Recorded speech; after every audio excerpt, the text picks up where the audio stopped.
My name's Lucy Elkis. At the moment, I'm up on a moor and I'm being a runner, but my day job is as a nurse or as a cellist. Running is something that I started doing just to get from A to B, really, to build a bit of exercise into a busy life. I guess like most people do, for a little bit of fitness. But I didn't ever run just for pleasure, it was for purpose. I would get from home to work or build it into my commute. I started running a little bit further, first for fundraising. My daughter was diagnosed with cancer of her eyes when she was a baby.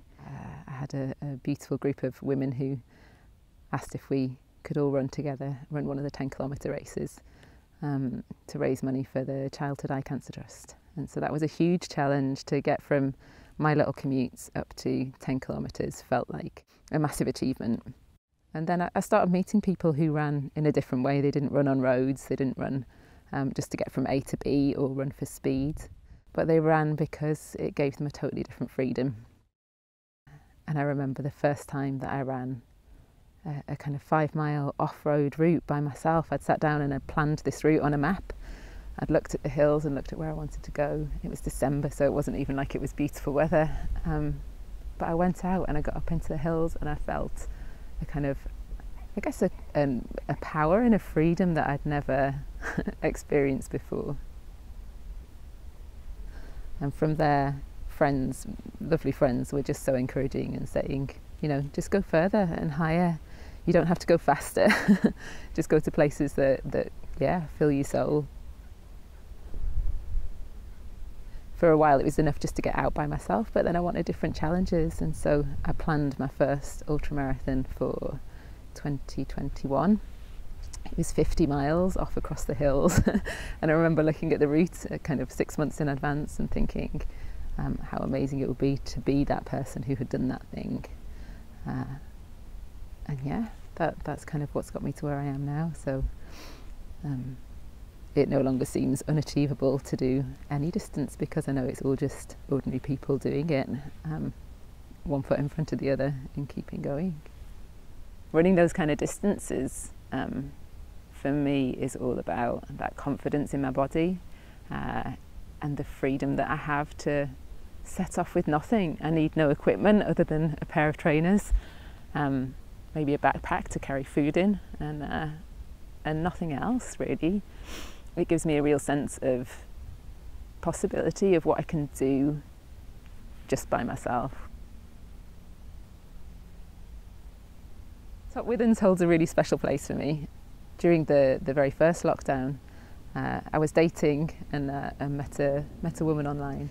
We'd been having this very Victorian romance of writing each other poems, having conversations, sending letters, because the nature of lockdown meant that we couldn't meet in person.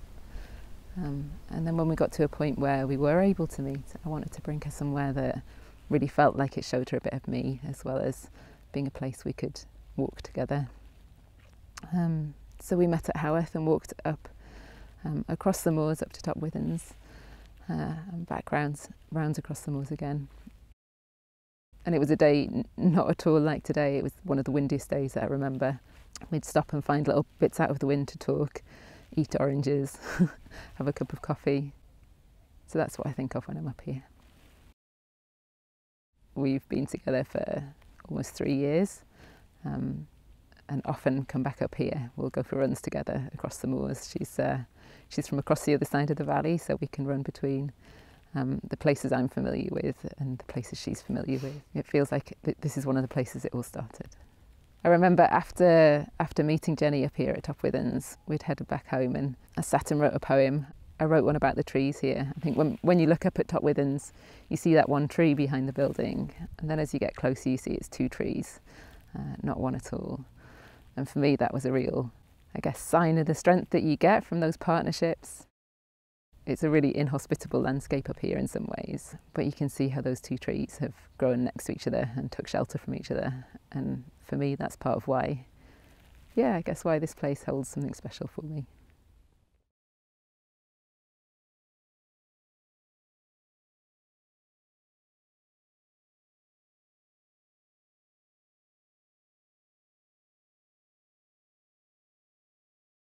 My name is Ella Curtis.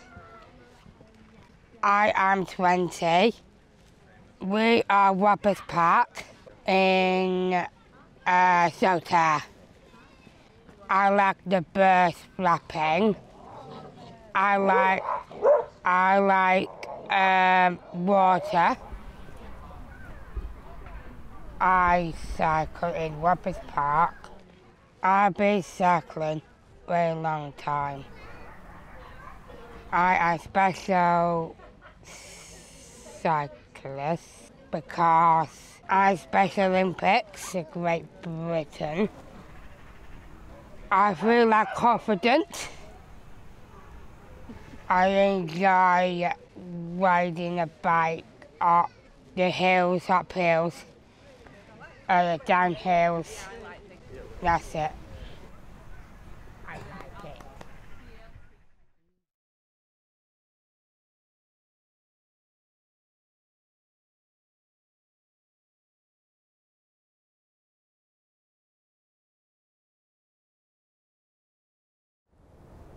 My name is Aina J. Khan. I am a journalist and writer. Because I'm a journalist and I cover the news, international news, it's really fast paced. The things I'm reading and consuming, it can be overwhelming. So walking is a real source of respite for me in a way that I can just breathe and just calm down after a really busy day of work. I walk a lot. I do, and I love to walk. It's my form of therapy, it's my form of prayer, it's my form of meditation, whatever label you want to put on it, it really is kind of my form of self-care. And I think a lot of people might be surprised because I'm a woman and I'm also a visibly Muslim woman, but I really, really love to walk alone. I have walked in South Africa, I've walked in Lesotho, I've walked in Oman, I've walked in Jamaica, I've walked in Jordan. I've walked in a few countries that I've been travelling to recently. We're in Harden Grange Folly. The first thing that you notice is a woodland area of pine trees, and basically when you look upwards they're all towering above you, but not in a way that's ominous or intimidating. It's in a really kind of, at least for me, it was in a really comforting way. If you walk maybe some 10 to 15 minutes uphill, you'll find ruins kind of in the middle of nowhere, sat on a cliff top. When I got here for the first time, I felt free, I felt safe, and I felt like I was in a sanctuary actually as well. On a windy day, you can hear the pine trees just rustling, and they're quite tall. I think they're about maybe 50 to 70 feet tall. So, you know, they make a little bit of noise, but the sound that they make is so soothing. It sounds like water or some kind of stream that's trickling through, but it's not. It's actually the trees just kind of waving with the wind. And then when you stand on the rock face where the ruins are, there's a real sense of kind of rootedness. I feel really calm. My heart rate slows down. I'm actually breathing. I'm always seeking nature because I feel that it gives me peace. I think whether you're a person of faith or not, and I am a person of faith, there's a real sense of divinity in spaces like these as well. And I feel so much more connected to a higher power, whether it's God or somebody else. But for me, coming from a monotheistic faith, which is Islam, when I'm in spaces like these, I do feel more connected to God. And ironically, I also feel connected to myself as well. I feel like I have conversations with myself that I can't have when things are just going so fast and there's so much white noise, that it's just the silence of being in nature. That's the other reason I seek it. The silence is really soothing and it gives me clarity. I think my life would be very miserable if I wasn't connected to the outdoors. I would feel imprisoned. I genuinely feel like my soul yearns to be outside, and it's why literally every time I'm outdoors, I'm just like this kid that's just been unleashed into the world. So I can't imagine life without it, basically.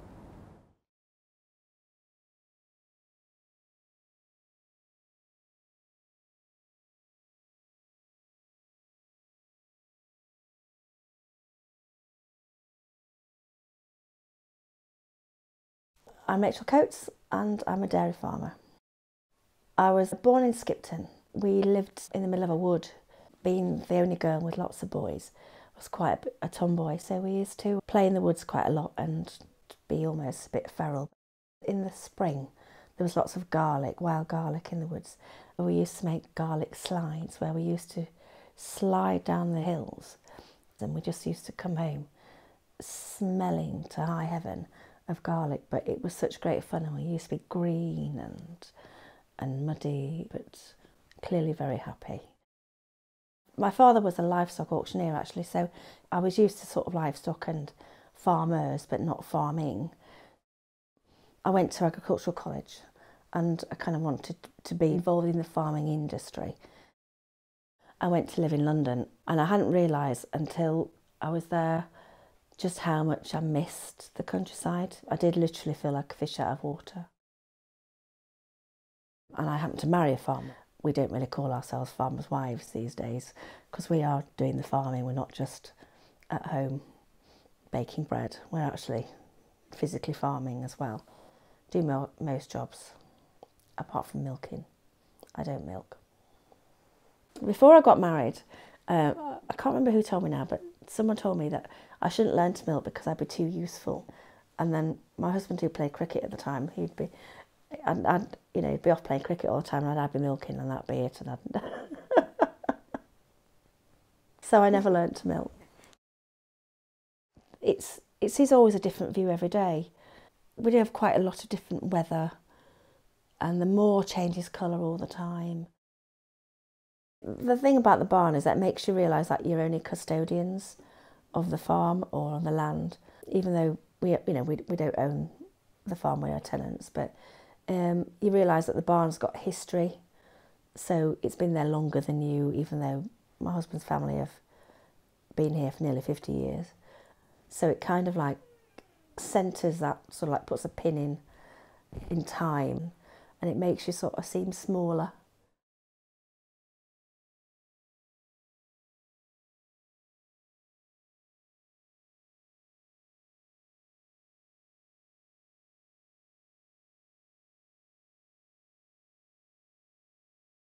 So I'm Kemi Gill, also known as KG. I am a youth worker and musician, born and bred in Bradford. I used to live in Homewood, and before Homewood, West Bowling, very urban and busy. I moved from a council estate to kind of a rural little village. I was 14 and we'd lived in Willesden for about 4 or 5 months at this point, and I actually, it was a phone call home from the teachers at school to my mum, and my mum was pretty angry, so I come out for a walk. And I think I sat here till it started to get dark. It must have been what felt like 2-3 hours, but it probably was only an hour and a half. And for me it was just calming, and you hear people talking about the effect that nature can have and the effect that your surroundings can have, but I didn't really believe it until I found this spot. And for me, this is a very freeing space, and this route, it leads down to a waterfall. I feel calm. I feel like I am exactly where I'm meant to be when I'm here. Yeah, it's just, it transports the way I feel. I could be coming up feeling stressed or sad or angry, and I sit down and just take it in, and in half an hour, I'm feeling calm and well grounded. I think somebody in the village told me, oh, if you go a little bit further down there's a waterfall, and wow. So when I seen that, it was like, I can't believe this is in Bradford, I can't believe it's less than a half an hour walk from my house. It's like, to have something like that on your doorstep, not only does it make you feel a certain type of way, it makes you appreciate what you've got. I think there's something majestic about water flowing as well, and the sound of it. I think that also transports you to another place where you can, just be yourself and be free. It's very freeing.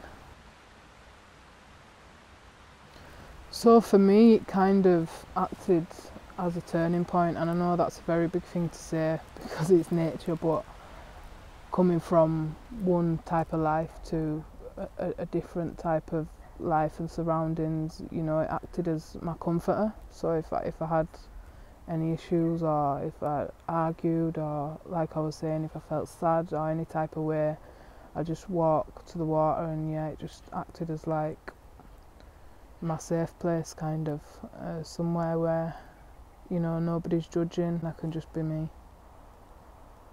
I've never been bored sat up here. There's something magical about looking out and not seeing no chaos going on, and for me it's freeing. It's like basically the universe telling me that you've got an opportunity. This is your opportunity, you know. And yeah, just being one with nature and just being still.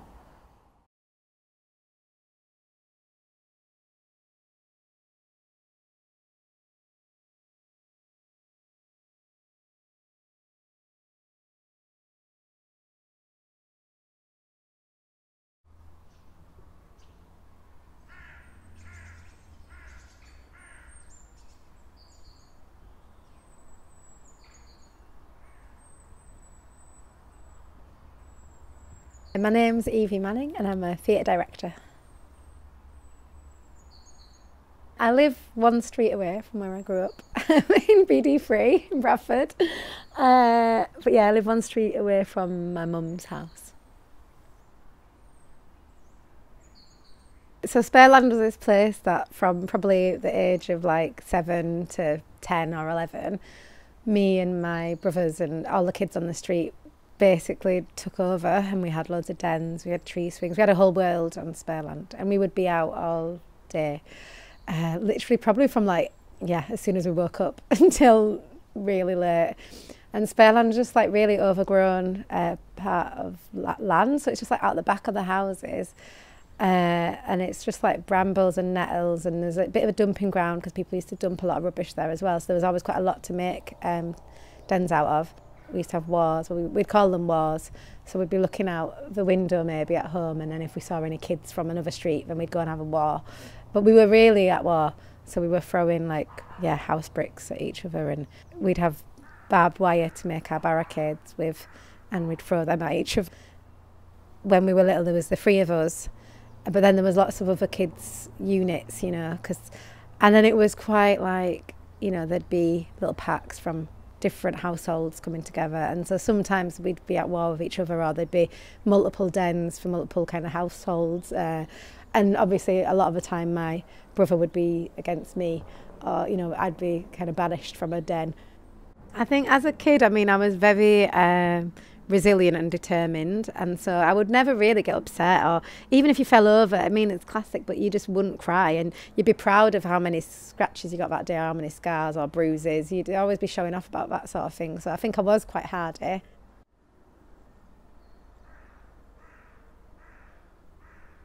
I always used to put these little plays on, which was really me just kind of gathering up whoever was around, any kids who were quite like.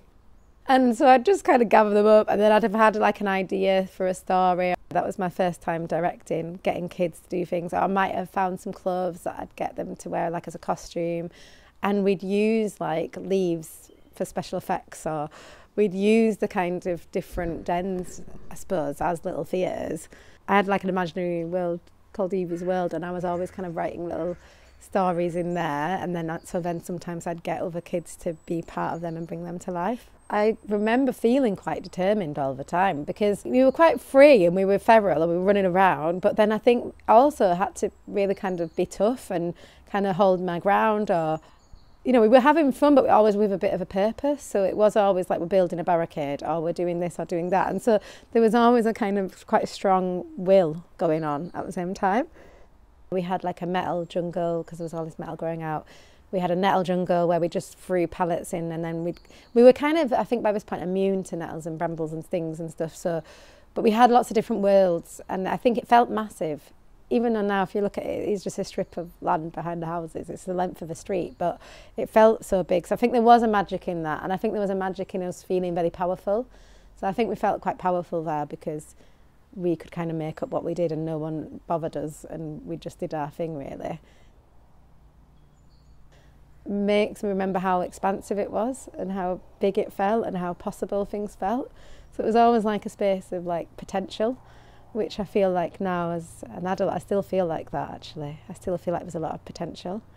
So it all comes from somewhere.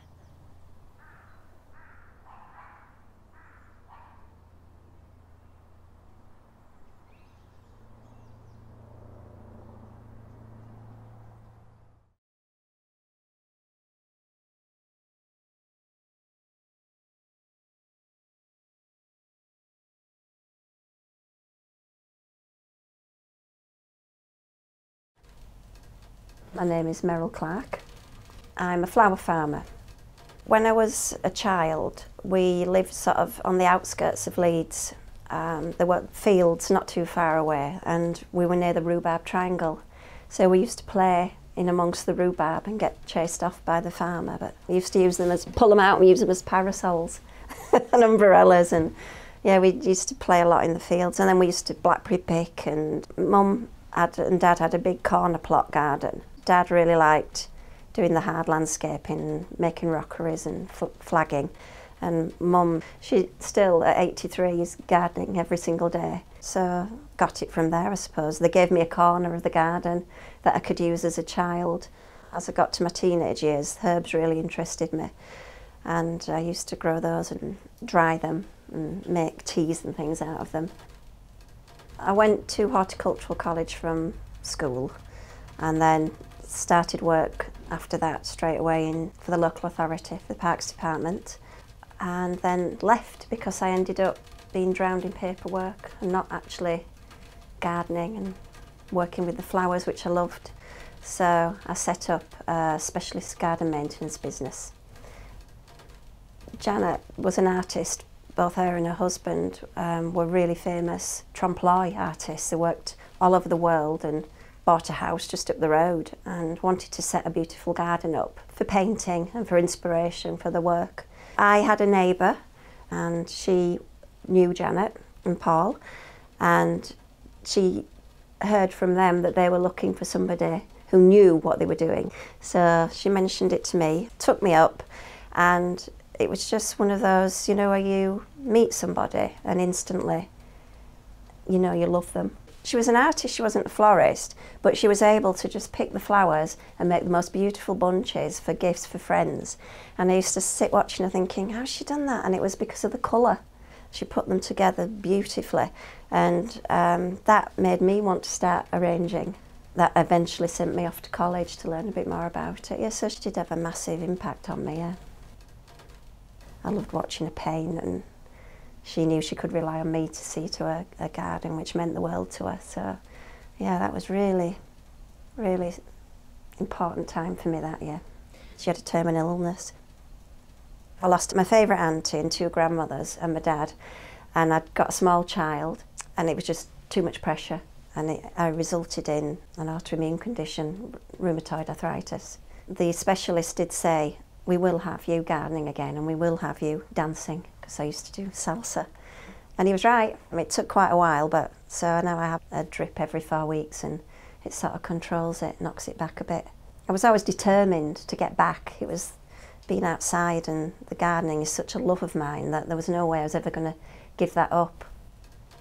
Went back to floristry college to learn about the flowers and started growing flowers for cutting, and just got a real bug, and eventually I got offered a little piece of land here and started doing it on a larger scale.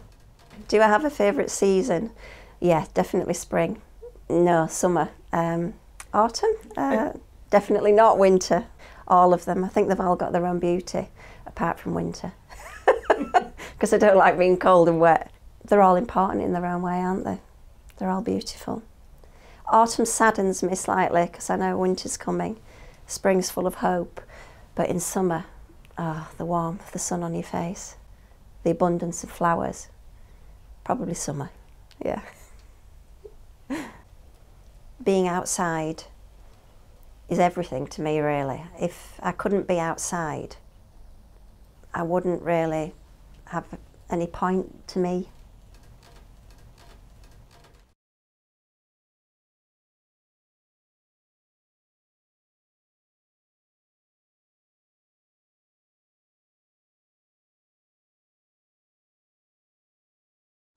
My name is Jenny Ramsden.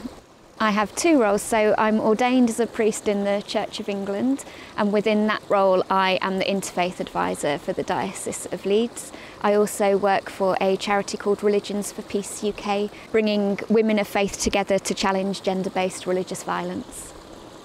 I was brought up by parents who had no faith. My dad was a communist, actually. My mum, I would say, was agnostic, so I wasn't brought up going to church or with any sort of faith at all. Some people describe kind of big conversion moments. That isn't my story at all. I think there was a lady in our village, the vicar's wife, who started a youth group, and it was a Christian youth group, and I just went along because there was nothing else to do. But there was something about what she was saying that kind of must have sunk in. My life was quite chaotic. My dad was an alcoholic. Home was quite a tricky place to be, and I think there was just something about the kind of comfort and stillness of what I was hearing in church and the place itself that spoke to me, really. So just gradually I just got a sense of God's presence in my life, and that's kind of stayed ever since. Outdoors and walking and creation is an absolutely integral part of my faith. I feel most close to the divine when I'm out in nature. I'm really drawn to the Celtic Christian tradition, and they have this understanding that to understand the divine, to understand the creator, you have to be in creation. So they would like wade out into rivers to pray. I've never done that, but for me, being in creation is the place I feel closest to the creator.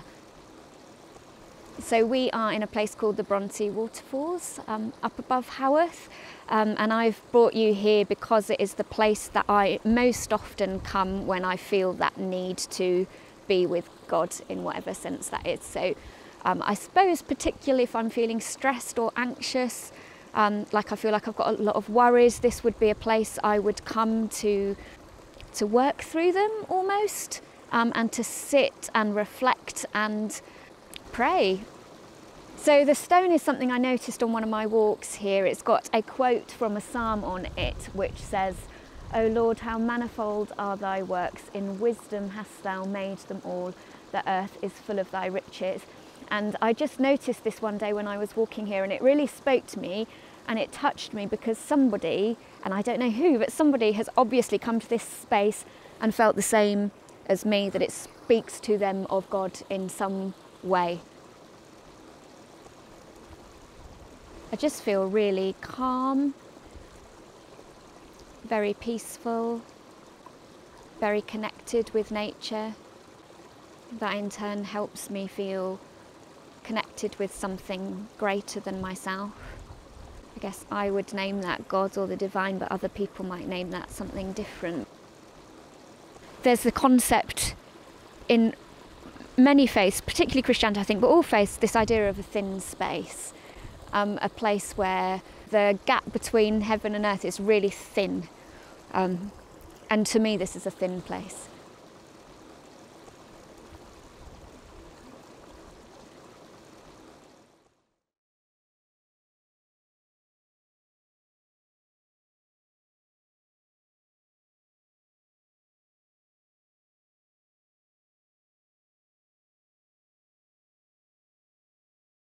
My name is Nyarai Urbanek. We are in Bowling Hall allotments, East Bowling. I am African and I was born in Zimbabwe, raised in South Africa, and now living in England. I came here when I was 18 as a teenager. So from Johannesburg to Bradford, a very big culture shock. When I first arrived, I'd done my matric in South Africa, so I went to college. I studied a pre-BA in Dewsbury, and it's a pre-BA foundation in art. I found out that I was really good creatively, so it kind of unlocked a part of me that was always there. So I went to university, so then I changed my course to landscape architecture.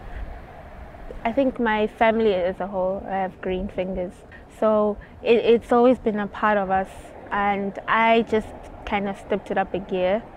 So I always knew that I wanted to work with something to do with nature, but also in a creative way.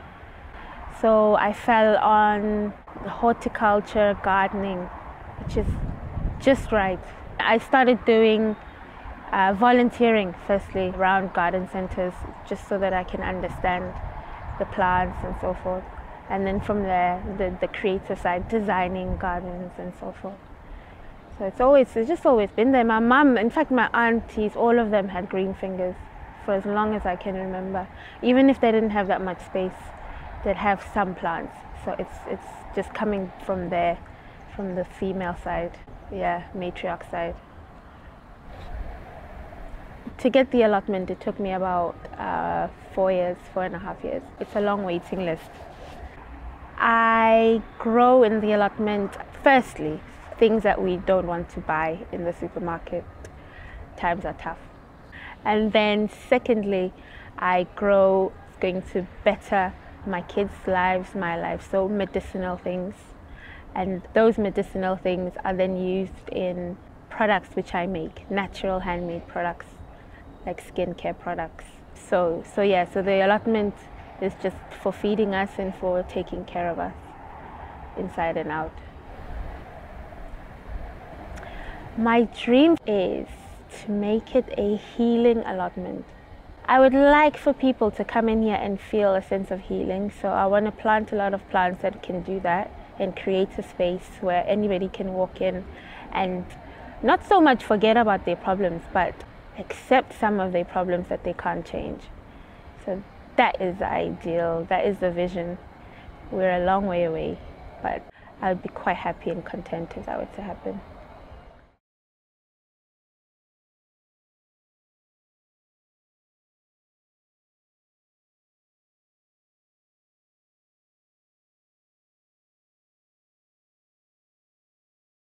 My name is Jo Foster. I live on a farm in Burley and Wharfdale near Ilkley Moor. My father's father was a farmer and my father's grandfather was a farmer. My childhood was very happy. Everything was farm or agriculture orientated. We helped outside. We weren't allowed to be sat watching TV when we got home from school, or if we were, we had to hide and watch it because we'd get a knock on the window, "Come and help me with some cows." I got into horses when I was very young, but I was never allowed a pony until I could look after it myself. So I was allowed a pony when I was 11 years old. So the horses are the thing that took me on my career path. I was rather headstrong and determined. So when I started race riding, I was 21.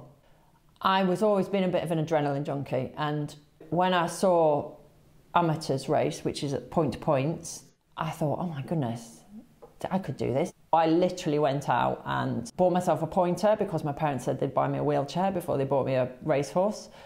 I said, well, that's fine, I'll just go and buy it myself then.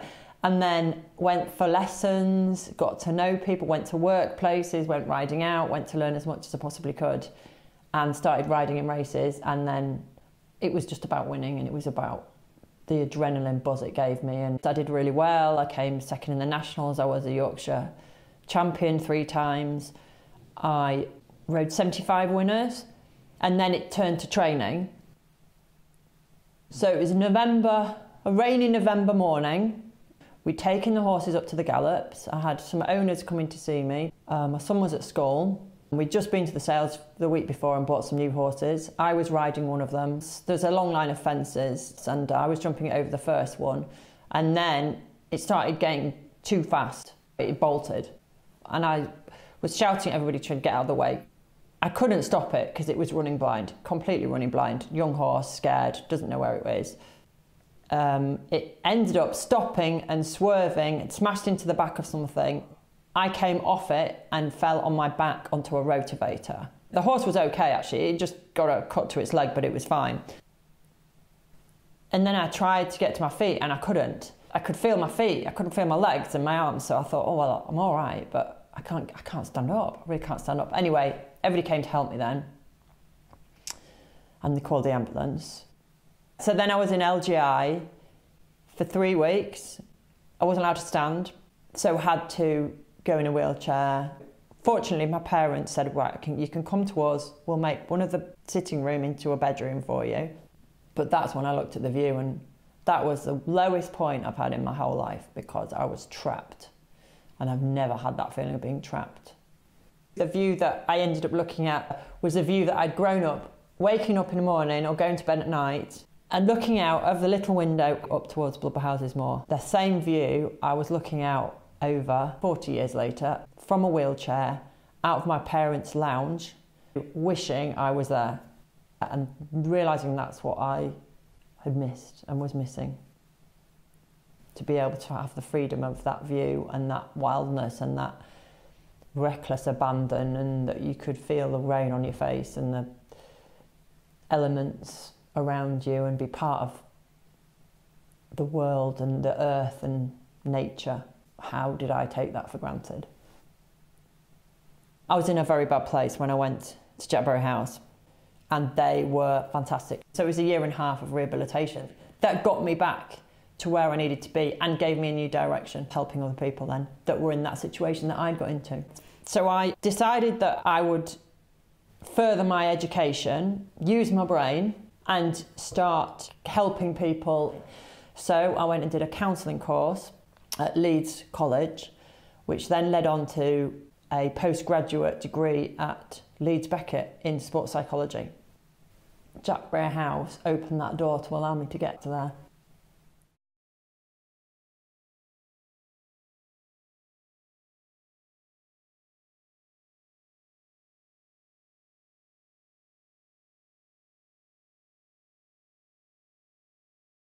My name is Shanaz Gulzar. I'm the Creative Director of Bradford UK City of Culture 2025, and I'm an artist. I was born in Keighley at Airedale Hospital. I grew up in a 2-up, 2-down terrace, 8 siblings, mum and dad. We had a cellar and we had an attic and we had 2 bedrooms, a kitchen and a living room. So you can imagine it was a bit crowded. I grew up constantly looking up at the hills and wanting to get up there to see what the view was like up there. That's what was really important to me. I feel like it's in my DNA. My parents came from Azad Kashmir, from Pakistan, which is all hills and mountains and valleys and rivers and reservoirs. Then you look at Yorkshire and it's hills and rivers and reservoirs and little mountains. When I move, when I walk, it helps me solve problems. I can't sit still when it comes to kind of trying to think through something. I feel like I need to move in order to activate my brain. Some of my best ideas, my best pieces of work have been when I have been walking. And I'm not a landscape painter or anything like that, but what I love about the landscape is that walking is an art form in itself. The landscape requires you to exist in it in a particular way, depending on what it is and where it is and what time of day and what the weather is doing. All of that means that your choice is out of your hands to some extent. This landscape is just above Riddlesden Village in Keighley. It's that intersection between Keighley and Ilkley. So I have walked in that landscape, in the rain, in the snow, when it's sunny, when it's windy, at night, early morning, during the day. But each time I go up, it feels different. I'm sat on the rock, I can feel the air and I can feel the wind. I keep thinking I can feel the sun, but I know I'm making that up.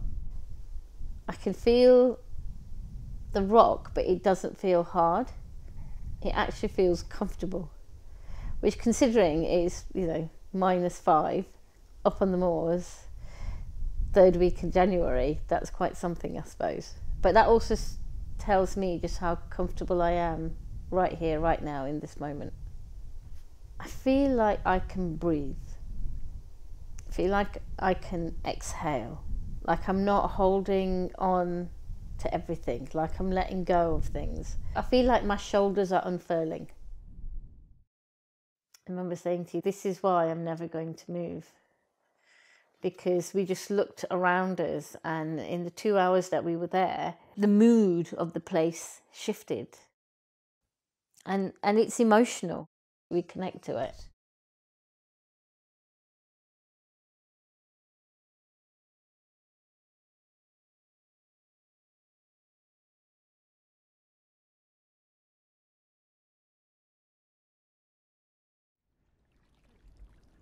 Every full moon, I get together with a group of women and we're called the Au Naturel Swimmers. So we're au naturel because we go in the water without a swimming costume.